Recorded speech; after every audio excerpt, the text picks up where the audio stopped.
Karena posisi Bang Aib sendiri sebagai apa sih Bang? Sebagai saksi. Saksi ya. Iya. Kalau kejadian itu sebenarnya yang Bang Aib tahu itu seperti apa sih Bang? Yang kejadian itu kebetulan waktu itu saya lagi di warung, posisi saya lagi di warung. Terus ada pengendara motor yang berpakai seragam yang bertulisan XDC itu lewat, terus langsung dilempari batu. Tuh di situ dilempari batu, terus dikejar-kejar tuh. Berhubung saya juga takut di situ, akhirnya saya udah langsung pulang aja gitu. Posisinya waktu itu Bang Aib di rumah atau di apa? Di warung. Di warung. Iya, lagi di warung. Itu berapa orang yang terlibat apa? Waktu melemparnya terus korban itu berapa orang ya? Kalau bicara kita melempar, saya kurang tahu ya. Masalahnya di situ juga anak-anak ya ada sekitaran 8 orangan lah di situ banyak. Cuman yang memepet itu ada 4 motor. Motor. Iya. Bang, berarti kan sempat juga beredar tuh katanya korban ini kecelakaan ya. Itu bener nggak? Bener apa? Enggak. Emang itu yang abang cerita? Ya emang itu yang saya lihat. Maksudnya hubungan abang dengan para pelaku atau yang terlibat dengan kasus Vina ini sebatas apa sih Bang?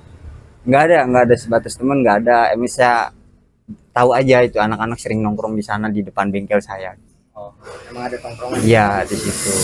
Kan pas kejadian itu anak-anak lagi pada kumpul di situ. Tuh. Iya.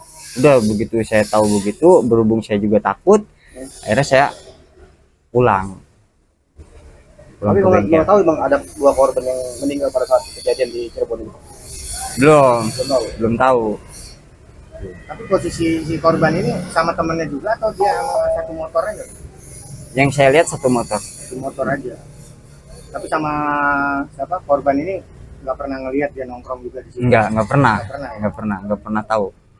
Nggak pernah hadir di sidang juga. Sidang. Waktu sebelumnya belum, Belum pernah dipanggil sidang. belum pernah hadir saya. Bang Aib sendiri di Cirebon kerja atau gimana sih? Kerja Sebagai apa sih? di bengkel cuci mobil. Iya. Di situ ya. Iya. Berapa lama sih? Sekitaran 5 tahun saya di situ. Jadi yang pas kejadian Dari itu berapa tahun 2011. Dari 2011. Kebetulan pas kejadian itu kan 2016. Pas kejadian itu 2016 itu nggak lama pas kejadian itu saya melapor gitu. Saya berhubung saya juga takut gitu kan sama pihak keluarga pelakunya gitu kan, bahwa saya yang pelapornya gitu. Akhirnya saya memutuskan buat pulang. Masuk katanya kan ada yang Saka tuh ya. Abang Iya. kenal kan muka-mukanya? Nah kalau Saka itu saya nggak tahu ya. Masalahnya pas waktu penangkapan itu Saka itu nggak ada. Terus juga pas waktu kejadian juga itu saya kurang begitu jelas tuh Saka itu. Pas penangkapan juga nggak ada itu Saka. Oh, berarti pas penangkapan itu abang tahu gitu? Pas kejadian penangkapannya itu abang tahu ada yang ditangkap gitu di Cirebon itu? Tahu. Ditangkapnya di mana? Di dekat bengkel atau? Iya di depan bengkel saya, di tempat tongkrongan itu, di tongkrongan itu. Oh, berarti ditangkapnya di depan bengkel Bang Aib gitu? Iya, Tongkrongannya ya? tongkrongannya. Aib terakhir nih, waktu kejadian persis nggak melihat kondisi korban ini seperti apa sih? Sempat ngelihat nggak? Enggak pernah. Saya nggak ngelihat Nggak ngelihat, cuman pas kejadian. tahu, Iya, gimana? korban seperti apa saya nggak pernah ngelihat. Tahu ada korban gitu? Ya, tahu ada korban itu setelah berapa hari kejadian. Oh besoknya. Oh, besoknya. Ya besoknya. Jadi pas malam itu malam lihat Heeh. besoknya terjadi Iya. kasusnya gitu. Iya. Bang, oh, yang tadi. Kebetulan kan waktu itu ada Bapak almarhum Eki menanyakan pada saya gitu. Dia menanyakan apakah kamu tahu semalam ada kejadian ribut-ribut di sini. Saya spontan aja saya langsung bilang iya saya tahu Pak. Iya saya tahu. Terus kamu tahu pelaku-pelakunya? Ya saya tahu Pak. Biasa nongkrong di mana? Itu Pak di depan. Saya begitu. Saya cerita sama Bapak almarhum itu. Almarhum korban itu Iya. ke Polsek. Kebetulan biasa nongkrong di depan katanya gitu. Udah begitu dia langsung kasih nomor HP saya. Langsung dia bilang nanti kabarin saya ya kalau anak-anaknya pada nongkrong. Iya Pak. Hari itu juga pukul sore sekitaran jam 5 itu saya langsung kabarin Om Rudi. Nggak lama ditangkap gitu ya? Habis itu. Iya. Berarti mereka ini anggota geng motor benar Pak? Nah, kalau masalah bicara anggota geng motor itu kurang tahu juga ya, Pak. Kalau bicara anggota geng motor Cuma saya mereka nggak. kumpul aja gitu. Ya, cuma mereka sering kumpul aja di situ. Kalau sepengetahuan saya, waktu 2016 itu posisi keadaan lokasi jalan ini sepi mas. Nggak kayak ini sekarang ini ramai, sepi itu. Warung adanya di perapatan Man Madura itu. Kalau yang lainnya ada parewe paling jam 7, jam 8 malam udah tutup. Nah, lokasi depan bengkelnya pencucian AF itu nggak ada warung sama sekali. Nggak ada warung rokok ya? Iya, Dan nggak buka sampai malam ya? nggak ada, bukannya nggak buka di sini nggak ada. Siap. Pak, kalau sama pelaku kenal nggak beberapa sama? Kalau sama pelaku kenal sebagian. Pelaku kenal sebagian. Mereka. Nah, kalau yang pelaku itu Hadi, Eko, sama Saka, Dirman, 4 saya. Mereka itu geng motor atau? Oh bukan, itu bukan geng motor. Itu kuli bangunan. Dia itu kalau ada yang ngajak kerja. Oke. Katanya mereka sering nongkrong di depan sini Pak. Kalau sering nongkrong ya hanya sekedar mungkin namanya pekerja bangunan, dia kumpul di sini nongkrong gitaran biasa godain cewek apa gitu ya, maaf ini ya Kenakalan lah biasa ya, gitu ya Pak. namanya anak muda godain cewek wiu gitu kan. Nah di situ masalah nongkrong, cuman ini dia yang pelaku ini, maaf ya saya kasih penjelasan, yang namanya sebelum kejadian yang namanya Eko sama Hadi malam apanya saya nggak tahu, cuman saya lagi ngobrol sama adik saya 2 orang, dia datang, Eko sama Hadi itu datang, dia terus ngomong, Ang, saya pengen grebek orang. Kenapa permasalahannya? Karena pengen grebek pencucian mobil karena dia bawa cewek. Bener kamu ngomong kayak gitu? Bener Ang, kata si Eko sama Hadi. Ya udah kalau kamu bener, tapi kita ngikutin prosedurnya. Jangan semena-mena kita tahu main hakim sendiri. Izin RT dulu. Kalau kamu ya bener-bener ngomong kayak gitu, nanti tanggung jawab saya izin ke RT. Nah, barulah saya tindak ke RT Papasren. Waktu itu penggerebekan, nah Papasren, saya ngomong sama Papasren, Papasren tindak, ayo ikut, yang ikut menggerebek. Eko, saya, adik ipar saya 2, saya sama Pak RT 6 orang dulu itu. Nah, barulah berjalan ke depan bengkel, diketok-ketok, tuh, mas, nggak keluar, sampai nunggu lama, mungkin ya namanya anak muda, agak kasar pengetokannya itu, dok. Nah, sampai Pak RT yang ngomong, setelah dibuka, ada yang menanyakan, Mas, bener kamu bawa cewek di sini? Enggak, katanya enggak ada. Sok aja lihat aja, enggak ada. Nah, kan pemuda, khususnya masyarakat yang di wilayah sini masih enggak percaya. Barulah dia menggeledah, akhirnya itu ada perempuan 2 di kamar mandi. Tuh, barulah emosi. Ya maaf ya, namanya emosi nggak bisa spontan. Ada yang melemparkan kursi, pokoknya ada yang apa nggak tahu. Cuma saya udah jangan main kekerasan, udah jangan, panggil Pak RT kata sayanya. Panggil Pak RW, kontak Pak RW, datang Pak RW Yitno. Tuh, saya diurus sampai bahkan warga sini ngomong, kamu orang andon usaha, berani-beraninya kamu pengen mencemarkan, menjelekkan warga di sini, sedangkan warga di sini aja nggak begitu. emang nggak ada respon, maksudnya nggak ada tindakan apa ya dari AF sama itu, mungkin bersalah apa ya, nggak ada respon apa, Diem aja intinya. diem aja karena ngerasa ada bukti ceweknya itu, barulah. Nah sempat RW itu ngomong, ya kalau seumpama pakai kekerasan saya nggak tanggung jawab, baru itu diem semua warga itu dari omongan Pak RW itu. Usut punya usut, udah lama-lama udah beres. Pokoknya warga di sini jangan sekali-kali lagi kamu bawa cewek. Nanti saya ingatkan lagi, jangan sekali-kali. Tapi penggerebekan itu banyak Pak yang tahu Pak. Banyak. Nggak ada malam. Yang tahu ya pokoknya itu yang terakhir itu Pak RW. Jadi ada 6 orang waktu kita penggerebekan, saya, Hadi, Eko, adik ipar saya 2, sama Pak RT. Itu juga Pak RT yang maju duluan, itu yang ketok-ketok. Mungkin waktu itu memanas, sampai sama saya ngomong sama rekan-rekan, udah panggil Pak Yitno aja, Pak RW suruh ke sini, biar tahu ini pendatang berani-beraninya ibaratnya pengen berulah di sini. Pak, penggerebekan itu ingat nggak di tanggal berapa? Saya nggak ingat. Tapi sebelum atau setelah Eko sama Hadi ditangkap? Sebelum ditangkap. Ya kalau bulan, nah Masuk bulan Agustus. bulan Karena dekat- Agustus itu. dekat dari peristiwa penangkapan itu ya Pak. Kalau penangkapan apanya? Eko sama Hadi ini kan ditangkap Eko sama Hadi. Ya dekat, ini kan di depannya. Ini kan makanya. Waktunya. Oh, selang berapa hari itu? Selang Hmm. berapa hari? Iya. Setelah saya penggerebekan berapa harinya itu ketangkep. 3 apa 4 hari saya lupa itu. Maaf ya. Lupa.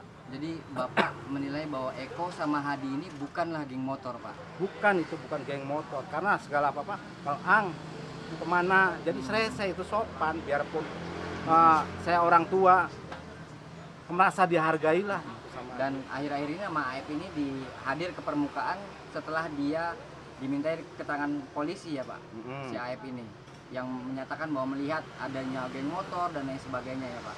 Mm. Nah sebetulnya di malam itu ada nggak sih Pak keributan-keributan di sini Pak? Nggak ada Mas, nggak ada keributan. Nggak ada geng motor. Kalau di sini sebenarnya nggak ada keributan, di sini aman-aman aja Mas, nggak ada permasalahan, nggak ada. Nggak ada tudingan di belakang showroom, ada mohon maaf ruda paksa terhadap Vina, pembunuhan terhadap Eki dan lain sebagainya. Ada nggak Pak di waktu itu ada rame-rame begitu, ngedenger nggak sih? Nggak ada. Kalau semua ada keributan paling masyarakat sini RT RW, lapor RT RW dulu, nanti yang tindak RT RW, nanti yang menangani RT. Sepengetahuan saya selama di sini kayak gitu. Tuh, makanya dari Liga kemarin juga ya alhamdulillah sudah diungkapkan apa saja yang menjadi poin-poin yang dicabut, apa saja yang poin-poin tidak dicabut, karena tidak semua dicabut. Ada poin-poinnya aja gitu, terutama terkait adanya kejar mengejar dan lempar melempar. Nah itu sebenarnya tidak ada. Poin di situ aja lah. Gitu. Jadi tidak ada. Tapi Liga Akbar ini pada saat terakhir ketemu itu dengan Egy dan Vina pada malam itu sekitar pukul 7 malam. Kemudian dapat kabar ada di rumah sakit, meninggal dunia Egy. Jam 7 malam itu ada di mana Liga sama? Ada di Majasem, di dekat warung SMA 4. Terakhir di situ ketemu sama Vina sama Eki. Kebetulan dengan Eki ini Liga Akbar sangatlah dekat, bukan sama liganya juga tapi sama orang tuanya juga, sudah saling kenal lah, sudah dekat. Kemudian setelah itu lagi pada apa katanya, Pak? Jadi di depan di warung depan SMP 4 itu mereka nongkrong lah. Nongkrong, kebetulan rencananya mau ke Kuningan. Ke Kuningan mau ada acara rapat geng motor lah gitu. Rapat klub, nah, di mana mereka mampir di situ dulu ngopi-ngopi ya nongkrong lah. Nah, ada sekitar sekitar 6 orang lah, 6-7 orang lah kalau nggak salah. Termasuk Eki sama Vina. Termasuk Egi dan Vina. Tapi sebelumnya itu Vina itu belum ada di situ. Oh, gitu. Dijemput sama Eki. Ditemani Lingga. Enggak, Eki ini permisi dulu, sorenya jemput Vina, datang lagi ke tempat ke situ sekitar jam 7-an setelah Isya itu Eki sama Vina berpamitan. Pak, itu kan artinya ada beberapa poin yang dicabut oleh Liga Akbar. Nah, lalu alasannya Liga Akbar itu menurunkan BAP pada 2016 itu dasarnya apa, Pak? Nah, dasarnya itu kan tadi saya bilang ada tanda kutip. Nah, kita tanda kutip dulu lah. Ya, karena ini kan menyangkut tentang prosedural. Ada apa-apanya. Nah, makanya mungkin, Pak? ada, makanya saya bilang tanda kutip ini Liga Akbar tetap kita awasi, kita jaga. Ya, kita juga ingin coba ajukan ke LPSK karena hubungannya dengan proses penyidikan Di awal. dari awal. Saat Makanya kejadian Liga Akbar di mana itu, Pak? ya Saat kejadian Liga Akbar lagi di mana, bisa disampaikan saksiannya? Lagi yang tadi, Pak. Ya, tadi saksiannya. yang tadi sampaikan Liga Akbar itu kan ada dengan Peggy itu dengan Eki 4 maksudnya. Eki dengan 4 orang temannya itu nongkrong di warung depan SMA 4. Dengan Kemudian perjuangan berarti, Pak. Perjuangan di situ. kemudian setelah itu ceritakan, Pak. Nah, dari situ taunya dapat kabar meninggal. Eki kan sama Vina cabut lah karena rencananya mau ke Kuningan. Berpisah ya, artinya dengan si Liga. Cerita tuh harus putus di situ. Terus jam berapa itu? Cerita putus di situ. Terakhir berpisah. Taunya jam 7, sekitar jam 7. Nah, Liga yakin kalau tidak ada pelemparan itu dari mana? Karena Liga kan yang sebagai yang memberikan keterangan adanya pelemparan, adanya diteriaki, dikejar, itu keterangan kan dari Liga Akbar. Bukan AF, bukan. Gitu. AF sih kan katanya dari jarak jauh melihat ada yang dikejar. Nah, makanya ini menjadi suatu pertanyaan, ya AF ini keterangannya dari mana? Tuh. Sedangkan keterangan Liga Akbar aja dicabut. Nah, ini suatu rangkaian lah. Suatu rangkaian. Karena kan AF sendiri kan bilangnya taunya ada motor Yang dikejar. mengejar, dilempari. Nah, sedangkan kejadian ini diputus. Dicabut sama Liga Akbar. Nah, itu. Dasarnya? Oh, gitu. Karena dia tidak, kejadian itu nggak ada sebenarnya. Nah, makanya saya masih itu tanda tanya, ada apa-apanya.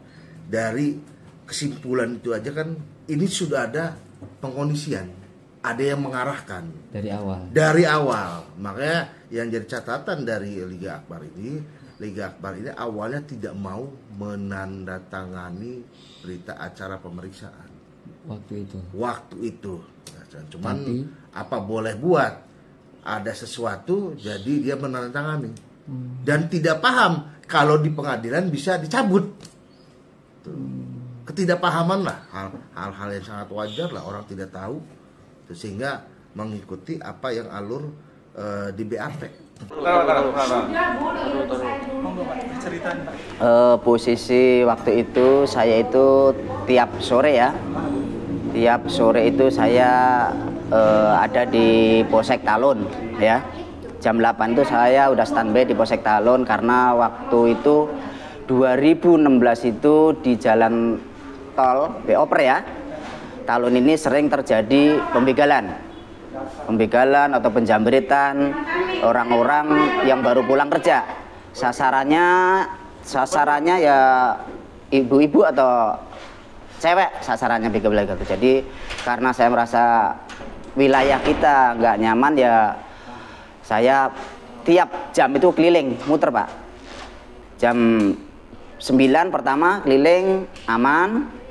Nah, yang kedua itu keliling, tapi pas keliling waktu itu gerimis, di situ udah ada orang banyak, kukira apa kecelakaan ya.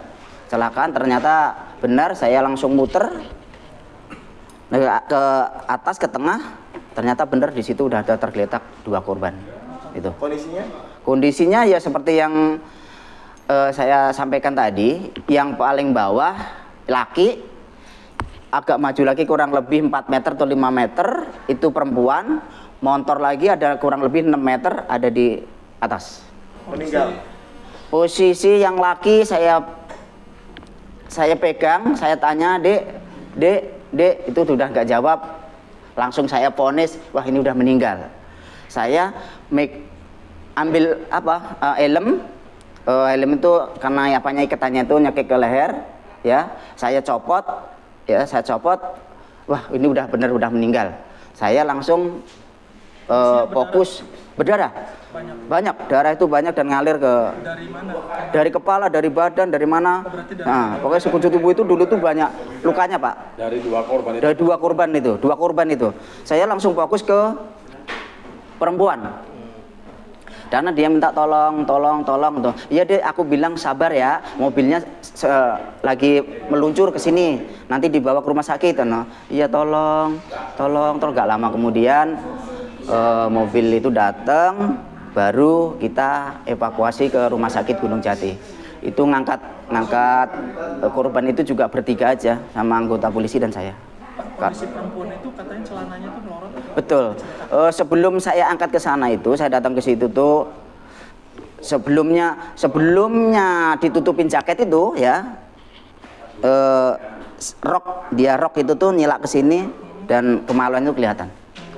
Waktu itu pakai rok. Bukan celana. Bukan, pakai rok. Tapi ada celana dalamnya. Melorot. Celana dalamnya itu tidak sesuai yang kayak kita pakai umumnya.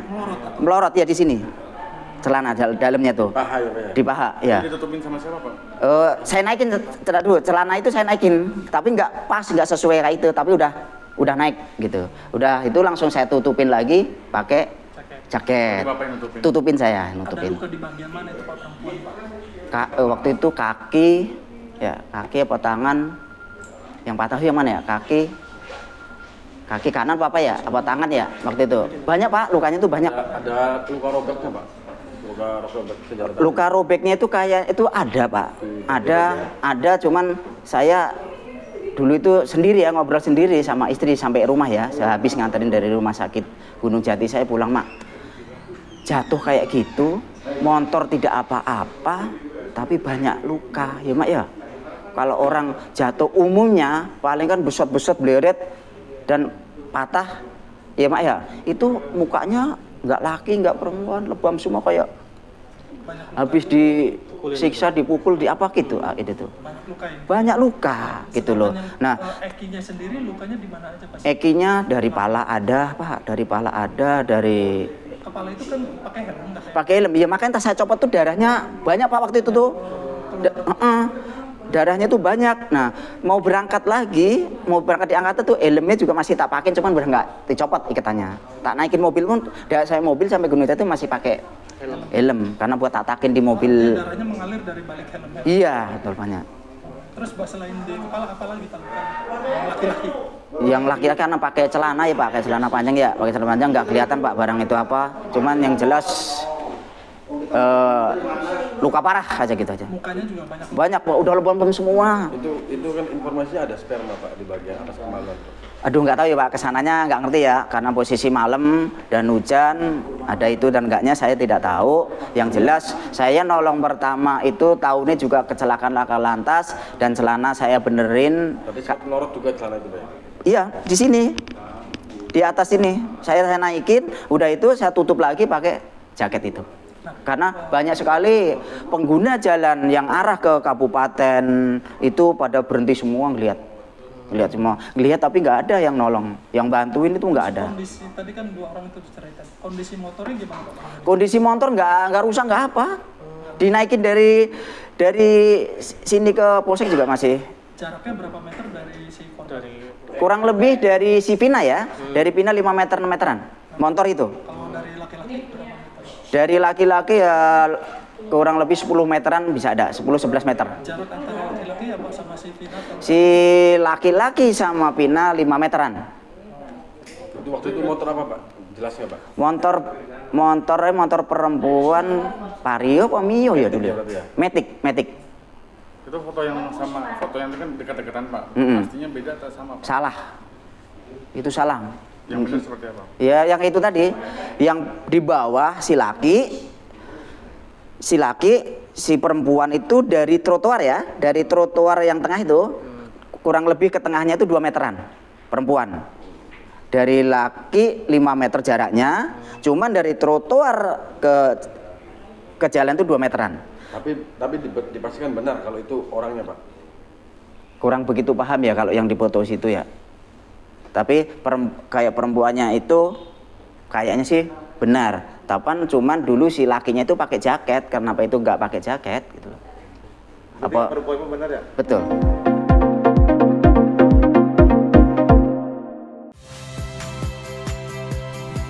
Saya Yasir Neneama. Saksikan program-program Kompas TV melalui siaran digital, pay TV, dan media streaming lainnya. Kompas TV, independen, terpercaya.